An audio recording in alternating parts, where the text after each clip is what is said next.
Finally म चाहिँ night काम सकेर गएर रुम पुगेर चाहिँ नुहाइधुवाइ गरेँ अनि कपडाहरू सुकाएँ अनि एकछिन घाम तापेँ।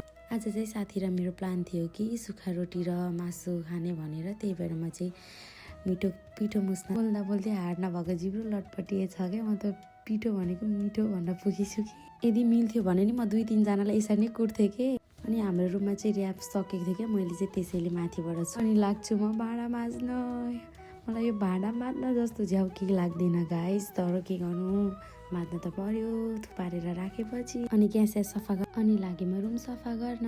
आज चाहिँ मेरो काम छुट्टी थियो, त्यही भएर फुल टाइम आफ्नो लागि र रुमलाई दिएँ। तपाईँहरूको चाहिँ यस्तो हुन्छ कि हुँदैन, एकछिनमै मिलायो एकछिनै भाताभुङ्ग हुने क्या। मेरो त जहिले त्यस्तै हो क्या गाइस, रिसै उठ्ने के। अनि म चाहिँ के मस्त सुतिरहेको थिएँ, साथी आएर क्या रोटीहरू बनाउन थालेछ क्या। म त अनि उठेर तरकारी पकाउनतिर लाग्यो। मलाई टिकटक बनाउन मात्र होइन, यस्तो मिठो मिठो बनाएर खाना पनि आउँछ है। जसले पनि भन्छन् कति टिकटक बनाएको भनेर नभन्नु होला है। बनाउँदै थिएँ क्या, बिचमा त कस्तो मजाले फुलेको क्या यो रोटी त, आजसम्म फुलेको थाहा थिएन क्या। ओ माई गड, म त कति मख परेको क्या। जरा मेरो उतापट्टि मासु पनि पाक्दैछ। मासु चाहिँ कसको फेभरेट हो क्या, मेरो त यति धेरै फेभरेट हो नि गाइस, कुरा न। अनि यो चाहिँ बुटोलको स्टाइल रे क्या गाइस, मेरो साथीले भनेको। तपाईँहरूकोतिर नि यस्तै हुन्छ कि हुँदैन कमेन्ट गर्नु ल। अनि गाइस मेरो साथीले गीत सुन्नु ल, बिचमा